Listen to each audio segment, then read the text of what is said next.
कोलकाता कसोटीमध्ये भारताचा पराभव झालाय। कसोटीच्या तिसऱ्याच दिवशी दक्षिण आफ्रिकेनं भारताचा 30 धावांनी पराभव केला। योगेश क्षीरसागर यांनी भाजपमध्ये पक्षप्रवेश केला। मुख्यमंत्री फडणवीस यांच्या उपस्थितीमध्ये पक्षप्रवेश सोहळा संपन्न झाला। यावेळी पंकजा मुंडेही उपस्थित होत्या। स्थानिक पातळीवर जागा वाटपाचा निर्णय होणार, जिथं शक्य तिथं युती होणार असं मुख्यमंत्री फडणवीसांनी म्हटलंय। काही ठिकाणी युती झाली नाही तर काही ठिकाणी युती झाली असंही फडणवीस म्हणाले। आगामी स्थानिक स्वराज्य संस्थांच्या निवडणुकांमध्ये मवियाला सुरुंग लागण्याची शक्यता आहे। काँग्रेस आणि शिवसेनेमध्ये मनसेमुळे दुरावा आलाय, त्यामुळे मुंबईमध्ये काँग्रेसनं एकला चलोचा नारा दिलाय। काँग्रेस त्यांचा निर्णय घेण्यासाठी स्वतंत्र असल्याचं उद्धव ठाकरे म्हणाले। काँग्रेसच्या स्वबळाच्या नाऱ्यावर उद्धव ठाकरेंनी ही प्रतिक्रिया दिली आहे। उरणमध्ये नगरपालिका निवडणुकीसाठी महाविकास आघाडी आणि मनसेनं युती केली आहे। राष्ट्रवादी शरदचंद्र पवार पक्ष, ठाकरेंची सेना, काँग्रेस आणि मनसे नगरपालिका निवडणूक एकत्र लढणार आहेत। प्रचाराच्या पोस्टरवर महाविकास आघाडीच्या नेत्यासोबत मनसे अध्यक्ष राज ठाकरे यांचाही फोटो झळकलाय। मनसेबद्दल मला काही बोलायचं नाही। मनसे महाविकास आघाडीतील घटक पक्ष नाही। त्यांनी आपल्या पक्षासंदर्भात आपली भूमिका ठेवावी असं विजय वडेट्टीवार म्हणाले। दानवेंनी दुसऱ्याकडे बोट दाखवताना 4 बोट त्यांच्याकडे आहेत हे विसरू नये। ग्रामीण भागामध्ये काय परिस्थिती आहे याचं सुद्धा अवलोकन केलं पाहिजे। आपापसात मतभेद होतील अशी वक्तव्य कुठल्याही नेत्यानं करू नये असं विजय वडेट्टीवार म्हणाले। मी महायुतीचा कार्यकर्ता आहे। महापौर महायुतीचा बसणार असल्याचं श्रीकांत शिंदेंनी म्हटलंय। मात्र ये पब्लिक है, सब जानती है, कोणीही काहीही बोलो, जनता जनार्दन ठरवणार असंही ते म्हणाले। अरुण गवळींच्या कुटुंबातील तिसरी व्यक्ती निवडणूक रिंगणात उतरणार आहे। गवळींची धाकटी कन्या योगिता गवळी भायखळा 207 प्रभागातून निवडणुकीच्या रिंगणात उतरणार आहे। या संदर्भातली घोषणा त्यांनी सोशल मीडियावरून केली आहे। पुण्यातील मनसे नेते उद्या राज ठाकरेंची भेट घेणार आहेत। भेटीमध्ये पुणे शहरातील मतदार याद्यांचा अहवाल सादर करणार असल्याची माहिती आहे।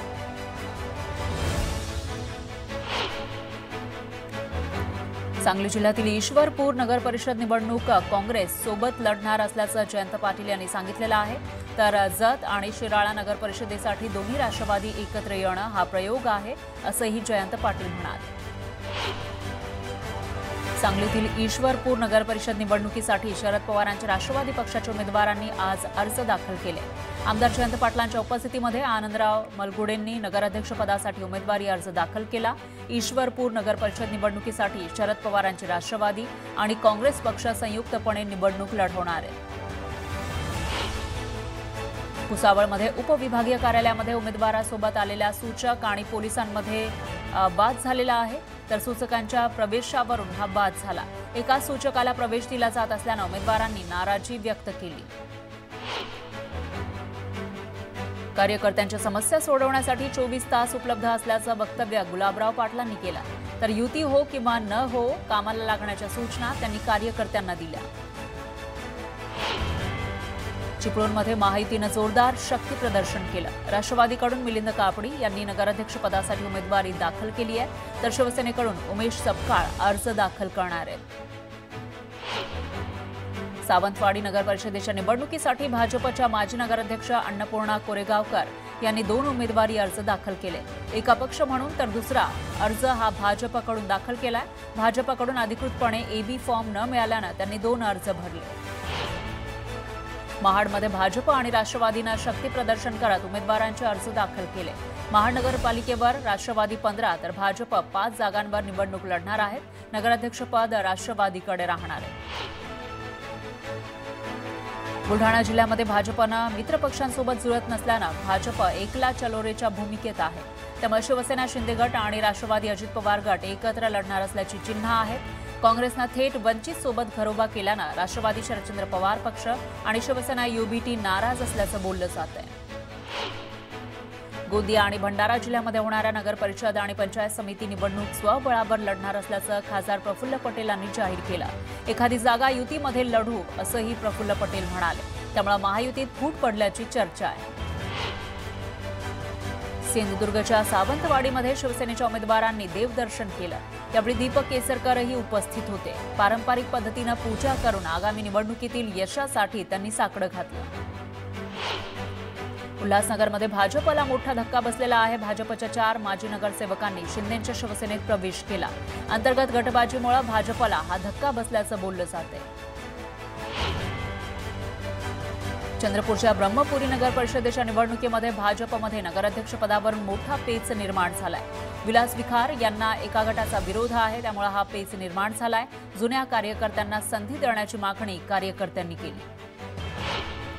चिपळूणमध्ये माजी नगरसेविका नुपूर बाचिन यांनी भाजपमधून राजीनामा दिला। तिकीट न मिळाल्यानं राजीनामा दिल्याची माहिती त्यांनी दिली आहे। त्यांनी अपक्ष निवडणूक लढण्याचा निर्णय घेतला आहे। कणकवली नगरपंचायतीसाठी उमेदवारांकडून अर्ज दाखल करण्यात आले। आतापर्यंत भाजपकडून नगराध्यक्षपदासाठी 1 तर नगरसेवक पदासाठी 10 जणांनी उमेदवारी दाखल केली आहे। लोणावळ्यामध्ये भाजपनं निवडणुकीची जोरदार तयारी सुरू केली आहे। भाजप नेत्यांनी नागरिकांच्या भेटी घेण्यास सुरुवात केली आहे। लोणावळ्यामध्ये भाजपला राष्ट्रवादीचं आव्हान असेल। नंदुरबार नगर परिषदेसाठी शिवसेनेकडून उमेदवारी अर्ज दाखल करण्यात आला आहे। रत्ना रघुवंशी यांना नगराध्यक्षपदाची उमेदवारी देण्यात आली आहे। यवतमाळ नगर परिषदेच्या माजी मुख्याधिकारी माधुरी मडावी यांनी यवतमाळच्या नगराध्यक्षपदासाठी आपला नामांकन अर्ज दाखल केला। मडावी या सप्टेंबर 2022 पर्यंत मुख्याधिकारी म्हणून कार्यरत होत्या। नंदुरबार जिल्ह्यामध्ये 4 नगरपालिकांसाठी निवडणूक होणार आहे। आतापर्यंत 4ही नगरपालिकांच्या नगराध्यक्षपदासाठी 14 इच्छुकांनी उमेदवारी अर्ज दाखल केले, तर नगरसेवक पदासाठी 146 उमेदवारी अर्ज दाखल झाले। साताऱ्यामध्ये भाजपनं निवडणुकीची जोरदार तयारी केली आहे, तर कराडमध्ये शिवसेना आणि भाजप स्वतंत्र लढणार आहे। जिल्हाध्यक्ष अतुल भोसले यांनी ही माहिती दिली। धरणगाव नगरपालिकेच्या उमेदवारांसाठी थकबाकी नसल्याचं प्रमाणपत्र अनिवार्य करण्यात आलंय। त्यामुळे गेल्या 7 दिवसात 16,82,000ची थकबाकी वसूल करण्यात आली आहे। वर्ध्यामध्ये शिवसेना स्वतंत्र लढणार आहे। यामुळे भाजप, शिवसेना आणि राष्ट्रवादी मैत्रीपूर्ण लढत होणार आहे। तर उद्या नगराध्यक्ष आणि नगरसेवक पदाचे उमेदवार जाहीर केले जाणार आहेत। रविकांत बालपांडे यांनी ही माहिती दिली। जळगाव जिल्ह्यामध्ये नगर परिषद निवडणुकीसाठी उमेदवारी अर्ज दाखल केले। काही उमेदवारांनी शक्ती प्रदर्शन करत उमेदवारी अर्ज दाखल केला, तर काहींना अद्यापही एबी फॉर्म न मिळाल्यानं त्यांच्यामध्ये संभ्रम निर्माण झाला आहे। लोणावळा शहरामध्ये राष्ट्रवादी काँग्रेसनं भव्य शक्ती प्रदर्शन करत निवडणुकीतील आपली ताकद दाखवली। रॅली दरम्यान आमदार सुनील शेळके यांनी भाजपवर जोरदार प्रहार केला। नाव न घेता माजी राज्यमंत्री बाळा भेकडे यांचा पलटूराम म्हणत एकेरी शब्दात उल्लेख केला। नंदुरबार जिल्ह्यातल्या शहादा नगर परिषदेसाठी जनता विकास आघाडीच्या माध्यमातून अभिजित पाटील यांनी नगराध्यक्षपदासाठी अर्ज दाखल केलाय। भाजपचे माजी लोकनियुक्त नगराध्यक्ष राहिलेल्या मोतीलाल फकीरा पाटील यांचे ते चिरंजीव आहेत। जनता विकास आघाडी आणि भाजप यांच्या शहादा नगर परिषदेमध्ये लढत पाहायला मिळणार आहे। आज रविवारी सुट्टीच्या दिवशीही नगर परिषदा आणि नगरपंचायतींच्या निवडणुकांसाठी इच्छुक उमेदवारांचे अर्ज ऑनलाईन तसंच ऑफलाईन पद्धतीनेही स्वीकारले जात आहेत। अर्ज सादर करण्यासाठी ऑनलाईन बरोबरच ऑफलाईन पद्धतीने सुद्धा उमेदवारी अर्ज सादर करण्याची सवलत देण्यात आली आहे। स्वर्गीय बाळासाहेब ठाकरे यांच्या राष्ट्रीय स्मारकाचे सार्वजनिक न्यास अध्यक्ष उद्धव ठाकरेच असणार आहेत। शासन निर्णय काढून तशी घोषणा करण्यात आली आहे। आदित्य ठाकरे यांची सदस्य म्हणून 5 वर्षांसाठी नियुक्ती करण्यात आली आहे। वाशिम नगर परिषद निवडणुकीसाठी नामांकन दाखल करण्यास अवघे 2 दिवस उरले असताना भारतीय जनता पक्षानं महाविकास आघाडीला मोठा धक्का दिलाय। राष्ट्रवादी काँग्रेस आणि काँग्रेसच्या तब्बल 15 पेक्षा जास्त माजी नगरसेवक आणि माजी नगराध्यक्षांनी भाजपमध्ये प्रवेश केला। वाशिमच्या राजकारणात भाजपनं निर्णायक आघाडी घेतल्याचं दिसतंय। अमरावतीच्या धारणीमध्ये ठाकरे गटाला मोठा धक्का बसलेला आहे। माजी उपनगराध्यक्ष सुनील चौथमल यांनी भाजपमध्ये प्रवेश केला। भाजप प्रवेशानंतर रमेश चौथमल यांनी नवनीत राणा यांच्या निवासस्थानी भेट दिली।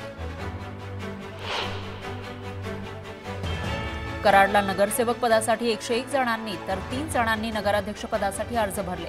तसंच मलकापूरला 78 जणांनी नगरसेवक पदासाठी तर 9 जणांनी नगराध्यक्ष पदासाठी अर्ज भरलेत। आज सुद्धा अर्ज स्वीकारणं सुरू असल्याची माहिती निवडणूक निर्णय अधिकाऱ्यांनी दिली आहे। जळगाव जिल्ह्यातील 16 नगरपालिका आणि 2 नगर परिषदेच्या निवडणूक प्रक्रियेला वेग आलाय। अर्ज दाखल करण्यासाठी आता केवळ 2च दिवस शिल्लक आहेत। त्यामुळे सर्वच निवडणूक लढण्यासाठी इच्छुक नगरसेवक आणि संभाव्य नगराध्यक्षपदाचे उमेदवार हे नामनिर्देशनासाठी धाव घेताना दिसतात। जळगाव शहर नगरपालिका निवडणुकीची धामधूम ही वाढत चाललेली आहे। असं असताना शिवसेना शिंदे गटाला राजकीय बूस्टर मिळालाय। मेहरून परिसरातील शेकडो कार्यकर्त्यांनी पालकमंत्री गुलाबराव पाटील यांच्या उपस्थितीमध्ये शिंदे गटात प्रवेश केला। महारवतनाची जमीन लाटली असेल तर सिद्ध करून दाखवण्याचं आव्हान एकनाथ खडसेंनी विरोधकांना दिलंय। आरोप सिद्ध झाल्यास 50 एकर जागाही देणार असल्याचं ते म्हणाले। मुंडवा जमीन गैरव्यवहार प्रकरणी बिल्डर शीतल तेजवानीसह मूळ जमीन मालकांना नोटीस बजावण्यात आली आहे। पुणे पोलिसांच्या आर्थिक गुन्हे शाखेकडून नोटीस पाठवण्यात आली आहे। नवले पुलावर होणारे अपघात रोखण्यासाठी चेकपोस्ट उभारण्याचा प्रस्ताव देण्यात आलाय। चेकपोस्टवर वाहनाच्या क्षमतेपेक्षा जास्त वजनाच्या सामानाची वाहतूक करणाऱ्या वाहनांच्या तपासणीसह चालकांची ड्रिंक अँड ड्राईव्हची तपासणी केली जाणार आहे। छत्तीसगडच्या सुकमा जिल्ह्यात मोठी चकमक झाली। चकमकीमध्ये 3 माओवादी ठार झाले। आतापर्यंत 3 माओवाद्यांचे मृतदेह हाती लागलेत। शस्त्रसाठाही जप्त करण्यात आलाय। राज्य मार्ग परिवहन महामंडळाचा तोटा दिवसेंदिवस वाढतोय। उद्दिष्ट गाठण्यात अपयश येत आहे। त्यामुळे उत्पन्न वाढ, कार्यक्षमता आणि प्रवासी सुविधांच्या उन्नतीसाठी महामंडळानं पंचसूत्री आराखडा तयार केलाय। यानुसार वेग आणि नियमितता या 2 चाकांवर एसटी महामंडळाला पुढे नेण्याचा निर्धार केल्याचं परिवहन मंत्री तथा एसटी महामंडळाचे अध्यक्ष प्रताप सरनाईक यांनी सांगितलंय। सोने चांदीच्या भावात सलग दुसऱ्या दिवशी मोठी घसरण झाली। शनिवारी सोन्याचे भाव 2400 रुपयांनी घसरून ते 1,23,200 रुपये प्रतितोळा झाले, तर चांदीच्याही भावात 4,500 रुपयांची घसरण होऊन ती 1,57,500 रुपयांवर आली। 2 दिवसात सोनं 3,800 तर चांदी 7,300 रुपयांनी घसरली आहे। मुंबई लोकलच्या 3ही मार्गावर आज मेगा ब्लॉक ठेवण्यात येणार असल्यानं प्रवाशांचा खोळंबा झालाय। ब्लॉक कालावधीमध्ये करी रोड, चिंचपोकळी, मशीद बंदर स्थानकात लोकल थांबणार नाही। नवी मुंबईसह पनवेल परिसराच्या बदलत्या परिदृश्याचा ऐतिहासिक टप्पा म्हणून 25 डिसेंबर हा दिवस नोंदवला जाणार आहे। कारण याच दिवशी देशातील अत्याधुनिक नवी मुंबई आंतरराष्ट्रीय विमानतळ औपचारिकपणे प्रवासी सेवेसाठी सुरू होत आहे। उद्घाटनानंतर केवळ 2 महिन्यात विमानतळ पूर्ण क्षमतेनं उड्डाण सेवेसाठी सज्ज झाले। जे रुग्णालयानं वाढत्या कॅन्सर रुग्णांवर उपचारासह संशोधन करण्यासाठी इमारतीच्या शेजारीच असणारी 11 एकर जागेची मागणी केली। त्या संदर्भात 4 वर्षात अनेकदा वैद्यकीय शिक्षण विभागाशी पत्रव्यवहार करूनही ती जागा मिळाली नाही। माफक दरात उपचार मिळावेत तसंच संशोधनासाठी या जागेची गरज असल्यानं रुग्णालय प्रशासनानं माहिती दिली आहे। तिकीट खिडकीसमोर रांगेत उभे न राहता प्रवाशांना सहज रेल्वेचं तिकीट मिळावं यासाठी मध्य रेल्वे नवनवीन योजना आखते। आता प्रवाशांना जलद गतीनं तिकीट मिळवण्यासाठी मध्य रेल्वेनं मोबाईल UTS सहाय्यकांची नेमणूक केली आहे। या कर्मचाऱ्यांद्वारे झटपट तिकीट दिलं जातं। या नव्या सेवेमुळे केवळ 15 दिवसांच्या कालावधीमध्ये 22 लाखांचं उत्पन्न मध्य रेल्वेला मिळालं। हरियाणातील कुरुक्षेत्रात 2 दुचाकी स्वार गुंडांनी एका दुकानावर गोळीबार केला। दुकानदाराची प्रकृती गंभीर आहे। संपूर्ण घटना CCTVमध्ये कैद झाली। उत्तर प्रदेशच्या मैनपुरीमध्ये क्षुल्लक कारणावरून 2 गटात हाणामारी झाली। जत्रेमध्ये क्षुल्लक कारणावरून सरपंचाचे समर्थक आणि सुरक्षा रक्षकांमध्ये वाद झाला। या घटनेचा व्हिडिओ व्हायरल झालाय। उत्तर प्रदेशच्या अमरोहामध्ये क्षुल्लक कारणावरून 2 गटात हाणामारी झाली। हाणामारी आणि गोळीबाराचा व्हिडिओ व्हायरल झालाय।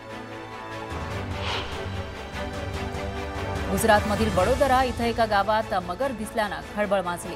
वन विभागाकडून मगरीची सुटका करण्यात आली आहे।